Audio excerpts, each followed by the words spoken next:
Hey everyone, it's Sam McBride. I'm here with Kristen Holstrom, my favorite blonde, for another quick episode of Custody Queens Off the Clock. So today we just kind of wanted to jump into not necessarily a specific case, but we wanted to talk about something that you may have guessed if you have been or caught on to if you've been watching some of Kristen and I's content, but just how things that you can see in the media, online, and hear from people can really kind of, in our opinion, close the door on your view, right? So we're not conspiracy theorists by any means, but there's a lot of information out there, and there are quite a few red flags and things to consider when you're hearing something from a source. Not all sources are credible, and that doesn't mean you shouldn't get information from other people and kind of consider things, but we want you to challenge things. That's sort of the purpose of the podcast, is to kind of expect that there's things that you can maybe look at differently, because life isn't linear and facts certainly aren't. And what's reported is not always exactly what happened. Yeah, and I think anyone who watches, it was even on social media platforms, TikTok, Instagram, Facebook, even YouTube, there is so much clickbait out there. And I am even a sucker for it quite often, right? And sometimes I'll send Sam the article and I'm like, hey, like we should talk about this. And she's like, girl, it's fake. And I'm like, no, but look, there's 1,000 comments on it, right? And then and really people want to really believe that this is real. And then you're like, yeah, this is not real. And there was another one about like a couple that allegedly OD'd at a Rams game within like 10 minutes of each other. And then the daughter went out and put a note into the clickbait world that basically said, no, it wasn't an OD. They both suffer from high blood pressure, and between being in the sun and overexcited and the blood pressure medicine, they both died within 10 minutes. And I'm like, but there's no sun in the stadium for the Rams game.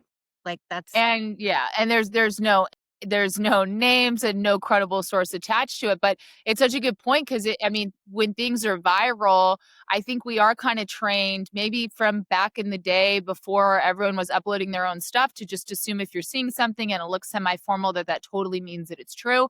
It doesn't mean that everything is false by any means, but we want to encourage kind of peeling back that initial layer. And so, as family law attorneys, and Kristen and I are certified family law specialists in California, we see a lot of times, just putting on the attorney lens, how people can misinterpret their own case, their friend's case, or just some case that they're seeing on TV, maybe because they don't understand the procedural aspects associated with it, why things are the way they are. And why, for example, when you see, I guess just to give an example of like court TV, sometimes you'll see that a piece of evidence isn't put before the jury, and you'll see all these people online being like, that's so unconscionable that the jury couldn't see that, or the judge shouldn't have let that out. But there's legal procedures, there's the evidence code, and there's things to really consider. No, I agree. And I think a lot of the stuff, even from like the big kind of media companies that do a lot in this true crime arena, is there's so much out there that is totally to grab your attention, pull on your emotional heartstrings one way or the other, right? They want you to hate this person, the defendant in this case, and they want you to destroy him through the public, or they want you to feel some sort of empathetic way, and that there's a reason why this happened, and he's going to have, or she's going to have, a very reasonable defense. They are getting you hopes that they're going to get you to feel a certain way by just that 3-4 words, that title, the hook, and the picture. And it is crazy to me how many people just feed off that without even thinking to themselves, man, I'm already feeling a certain way about this person, and I don't even know a single fact about this case. No, exactly. And I think another thing, and no pun intended here, but I am guilty of it, and so is Kristen. When you see something online and the facts don't maybe look good for the person that's being accused or alleged, you have to remember who your audience is and who the source is giving that to. So is this for entertainment purposes? Our podcast is, and a lot of news stations are trying to get that clickbait, and or they're trying to present a story. And so you may only have half of that story. Sometimes that means someone who is accused of wrongdoing in the public eye maybe isn't actually guilty. Not saying it always happens, and most news outlets are pretty factual based to an extent, but sometimes that added extra can put the audience in a position of going, this person's guilty. This person's guilty. We've heard enough, and you haven't heard the other side yet. So it's just kind of a caution to slow down. It doesn't mean you shouldn't absorb the information or be so skeptical of it, but I like to at least leave open the possibility that there's more facts out there that if I knew, may, not definitely, but may change my mind. Yeah, and it's funny to me too. It's like, you have Access Hollywood or Entertainment Tonight. All these people, they put the clickbait out there, and then there's thousands and thousands of comments, and all they've really done is exactly what they wanted, right? They've incited the conversation. They're creating conflict between the people commenting, and they're just coming after each other, and it really has nothing to do with the post. And people get so aggressive, and it's like, when you're scrolling down, it's like, I bet you that person doesn't even know anything what this post is about. Now everyone is just attacking. And guess what? We're all making that company more money with all the clicks. So we've all fallen for it. So next time you see something, it's like, really, could this be true? Okay. And if it is, go read about both sides. Whenever you're trying to analyze something, you have to have the whole picture. You have to have the whole understanding. It's like when Sam and I do trials for custody, it's like, I can't just show you my client's text messages that make him look like super dad of the year, and he has totally clean hands, and he has never, ever called the mother of the child any other word but amazing mom.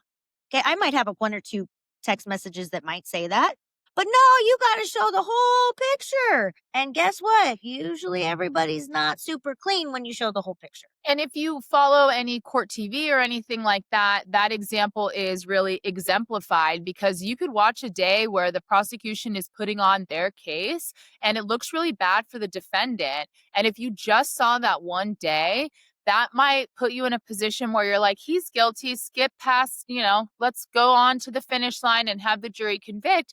But if you really take a time to watch the entirety of a trial, you'll note that most, but not all the time, most of the time, every side's got a good day.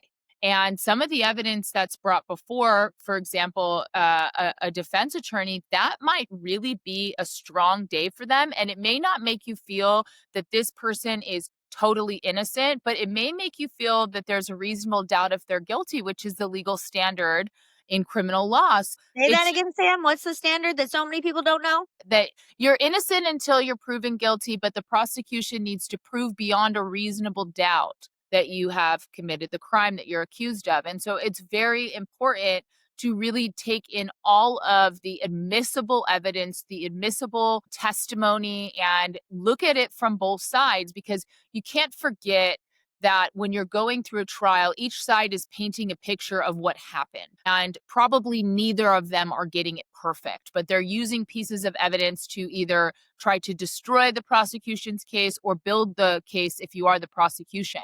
But the legal standard and the burden in there changes it from a who did it scenario and shifts it squarely into the scenario of is this person beyond a reasonable doubt guilty?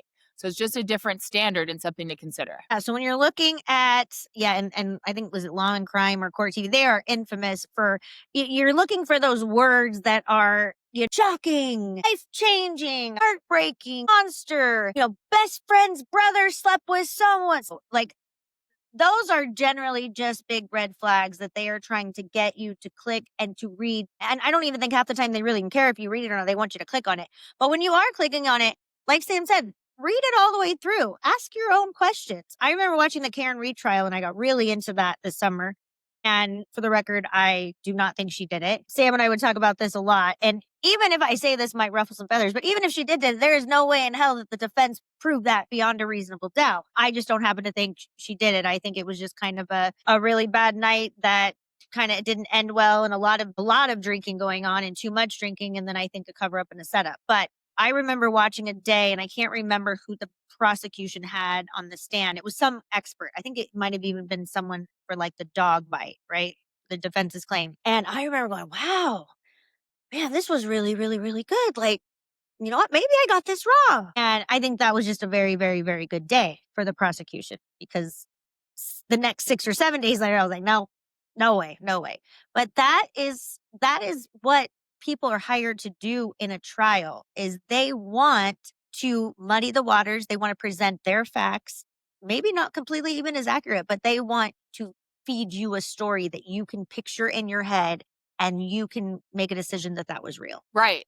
And importantly, to your point, when you're talking about these big buzzwords, we use them, right? And everyone kind of uses them, but it is a red flag. And it's not necessarily, or I guess it's a pink flag, right? Because something can be heartbreaking, but that is really like a descriptive way and a conclusion that somebody has made. It's their opinion. Heartbreaking, it's heartbreaking. That's an opinion. What facts led to that? And so you might go backwards and go, yeah, I'm looking at this, and you're right. That is heartbreaking. That is tragic. That is whatever.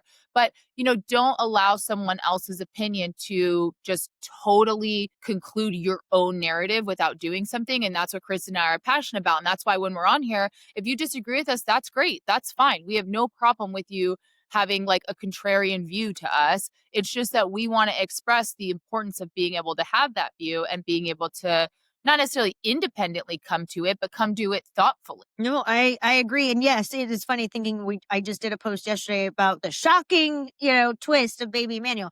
And honestly, it was so shocking that I couldn't come up with a better word to describe it other than shocking. And it's one thing for people to get you there to look at it, but really read it. Read the fine print. All the bones are buried in the footnotes, guys. Like all the court documents, I can't tell you how many things are buried in the footnotes that have to be disclosed that I would say 60% of the population has never even looked at a footnote. Sam is like footnote queen, right? I'm probably 50-50. I'm probably a lot better at doing it now, but I I'm definitely guessing, Kristen, you're not a I read the instructions kind of girl. read the first 3 sentences and I'm like, "Yeah, I got it." And if I can't go figure it out, I'm gonna Google YouTube or TikTok, "How do I do this?" That's yeah, that's kind of my jam. A little more neurotic than that. I might have a highlighter for Oh, each of my instructions. queen.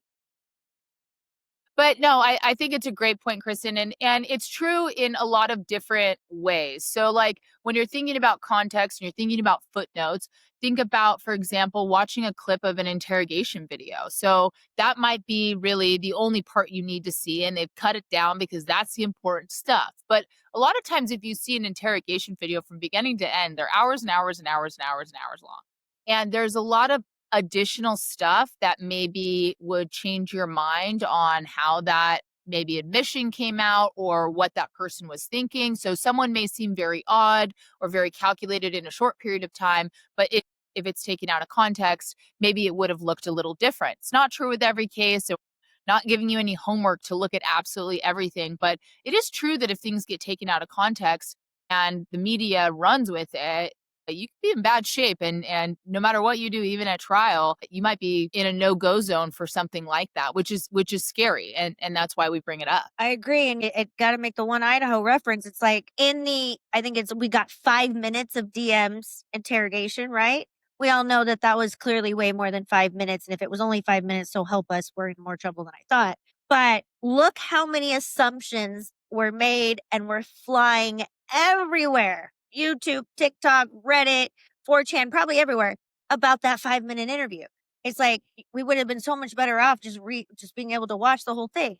Now, another big one that's in the news, it's not necessarily it's not a criminal case whatsoever, and I should preface that we are diehard Britney Spears fans. She was literally my most idolized artist when I was in high school, and yes, I am quite old.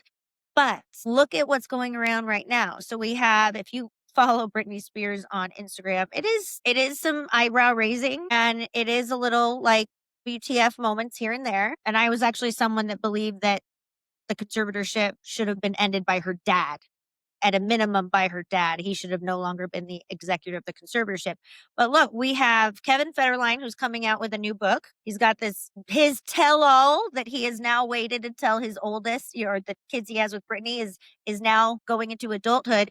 But he has this tell all where Brittany is somewhat getting a lot of attention, possibly for having mental instability based on her kind of odd Instagram posts. Yeah, and I love this example because candidly, it just shows you back and forth what's going on in the media and how that can potentially change based on your position. So like initially we see that there's, first time Kevin Federline is, commenting and you're kind of like, wow, it took all these years. And on the one hand, you could say, well, maybe he wanted to wait till his children were adults and maybe there is more to this story, and that it's not this like bash Britney campaign, which is just very uninteresting to me, I considering am so over you that. either think she's okay or you don't think she's okay. I don't know where the bashing comes in. That's just that part, you lost. And why is it really 90% of us our business, right? I think it becomes our business because there's so much on Instagram. But I agree with you, Sam. It's like she didn't commit a crime. You think she has a health issue, a mental health issue, or you I don't? think that there are very serious signs that there is a mental health issue. And okay then, but I can leave the door open to either. Yeah, same, What I same. just don't understand is the third door, the, like, "Let's bash Britney" door, but That then yeah, that one and it's always by people that follow it. That's what kills me watching this stuff, right? It's like you have all these people, these losers that just go on their page to just bash the crap out of her. It's like which it's is a why train wreck. I love that Britney's got her comment section on. She don't give Good for two, you. what. But it's like, trolls are just sitting there. I think we've gotten a couple, not many. We've been very well received within the YouTube company, but but I read all the comments on all of my favorites, my content creators' favorite pages, and the comments are popping, man. I tell Sam that is where the juice is. But why does everyone care?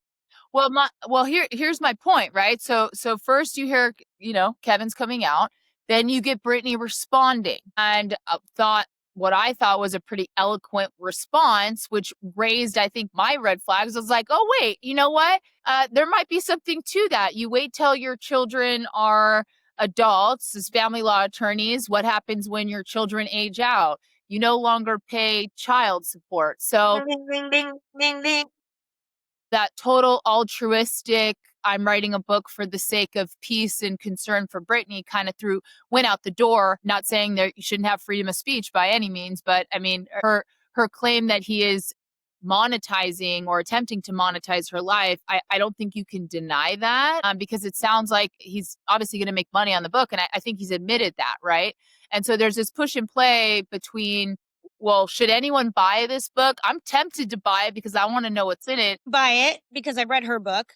But If then you've on never the read other side of the really good. fence, die I know hard. you don't wanna put $1 in that guy's freaking pocket. Right. So someone needs to share it with me. No, I'm there with you, and had he not if he would have come out and said this in a way not trying to promote a book, just because he wants to get this off his chest, I think it would have gone a lot farther with me.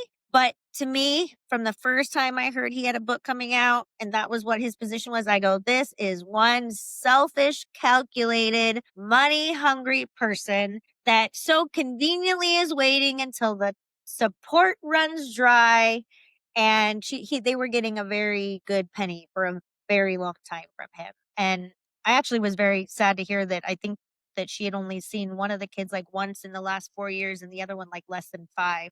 And again, those are family issues that Sam and I are not privy to, but knowing what I know as an attorney, it seemed very calculated. Yeah, and who knows? Maybe he has a story and his own life narrative that is something other than what we've seen. And, to his credit, we haven't seen anything thus far, although it sounds like there's pretty substantial motive there, like you said. But in any event, I mean, when you're coming out and you are now purportedly explaining all of these things that you've been silent about, I mean, I hate to say you can't expect it to not go that way, but the timing of it doesn't look the best.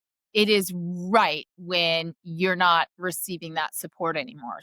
So, Yeah, if this was even 6 months ago, "Hey, I'm writing a book," but it's on the eve of the support ending and when you are promoting a book. So it's like boom, boom, boom. But you're however, interview promoting. You're it is, interview the interview. promoting. You're He is actually using clickbait and topics. I mean, go on TikTok. What is trending today? It'll be on there, right? So it's like this is what his people are saying. I know, and he probably even says, I don't really want to go in there and I don't want to talk about. Oh, you have to. Do you want to sell 1,000,000 books? Do you want to get this? Do you want to get the? You have to talk about it because they want conflict. Nobody well, wants I these. just want to know where he was when all this conservator save Britney stuff was going on. If you had such serious concerns about her mental health and well-being, then where were you then? Why? Because Jamie was the one that was paying the support. her dad. But here, I'm a perfect example of all this stuff we're talking about, of how real it is, right? I haven't read the book. I don't even think it's officially come out yet. I have watched several interviews on it and I've read as many articles. I really do. I have a lot of hope that everything is good with Brit. Are some pink flag warnings sometimes, but hey, we're all a little quirky, right? But I am already judging the crap out of Kevin because of my own personal emotional feelings, right? We have to keep feelings out of the analyzing process when we are looking at facts. And I am a perfect example of how I just showed you that I am emotionally attached to Brittany and screw Kevin because he's trying to make money off her without even reading his book. So that's the point we're trying You're to make. you're not wrong, but I will always be a diehard Britney. I think my solution, my remedial solution, is to purchase his book and purchase 2 of hers, so that Yes, there you go. Maybe three. It is a very good book. It's actually had a very, very talk about someone that grew up way too quick. It was you're talking about Britney's book. yeah, it was Yeah. a very, very, very emotionally very it kind of explains a lot. She was put into a very position of kind of power and maturity at a very, very, very young age. And I always say she's not committing any crimes. If she wants to use her money in a certain way that not everybody in the world agrees with, she was the one that earned it. Now, Yeah, in no doubt. conservatorships, they are necessary at times and they can be very beneficial. We do a little bit of that through our estate planning department here in our family law cases. But the whole point of this episode is watch the red flags, watch for the clickbait, because there's so much out there. It is hard not to get sucked in and then read the comments and be like, hey, I agree with everyone on here. Let's go. Without saying who, what, how, wait, how? Like, how many questions do we all still have, right? How did the blood get in that apartment? Whose DNA was there? Was there DNA under the fingernails? Like all of these questions that we all ask the time, you cannot have emotions be part of the analysis. And before you go and say, what are Sam and Kristen doing? Let's just briefly recall before we close that the reality is the media, even if it wasn't intentionally, has followed the general consensus narrative to potentially put otherwise innocent people in a position where I'm not saying that they did it, but they were initially casted out as having done it. One of the most famous examples of that would be the Amanda Knox case. And so if you Yeah, look what a back wild case. lines initially, it seemed pretty clear that the reports were that it was her. Now we have documentaries and things that really show a different story. So I think that's a good case. And then there is an innumerable amount of cases where people were convicted, obviously placed in prison, not only in the past but currently. And another good example of that, without naming a specific case, would be just DNA later clearing people that were initially convicted. That happens all the time, and it happened quite a bit. So just something to remember. Not saying anyone is reporting anything falsely for any gain or intentionally. Kristen and I, of course, are not pointing the finger at anyone. We're just saying, hey, we question stuff and you should consider questioning it too, or look at the facts and draw your own conclusion. We're not trying to make you take our side by any means. We just think that it's a really important thing that's not talked about enough. Yeah, and it's all part of marketing, right? That's a big part of this thing too, is I love marketing. That's actually kind of my passion and my background. And so just because we're saying a company is putting these buzzwords, or these media companies are dropping these buzzwords that are getting you to gravitate to their site, that's part of the media today. And unfortunately, a lot of cases are litigated in the media. And so just make sure you're taking every case with, hey, I got to listen to both sides. I'm not allowing my emotions to make a decision on someone else's innocence. And that's a big thing. And with Amanda Knox, there is a new documentary that's out and I don't even know what platform it's on. Go look it up. But go watch the first one that came out on Netflix probably a decade ago. And then go watch the new one. I think the new one was on Hulu, but don't quote me on it. And you're like, holy cow. And I read the most disturbing statistic the other day when I was doing some Idaho, research. 4 to 6% of the inmates that are incarcerated that number is what is coming out to be that people were wrongfully convicted. Okay, that's about 100,000 people that are incarcerated because they were wrongfully convicted that is now being overturned because of most likely DNA, or for evidence that maybe didn't exist at that time, or evidence that wasn't used in the trial. But 4 to 6, that's a very high percentage of people that are spending 10, 15, 20, 30, 40 years in jail, if not their whole life, for a crime they never committed. It's like kind of heartbreaking. No doubt. So, on that positive note, remember these red flags. Remember that mainstream media is wanting you to believe something. And remember what Sam says it has to be beyond a reasonable doubt. People, ask yourself what that is. And if you don't, ask us. We will help you. Until next time.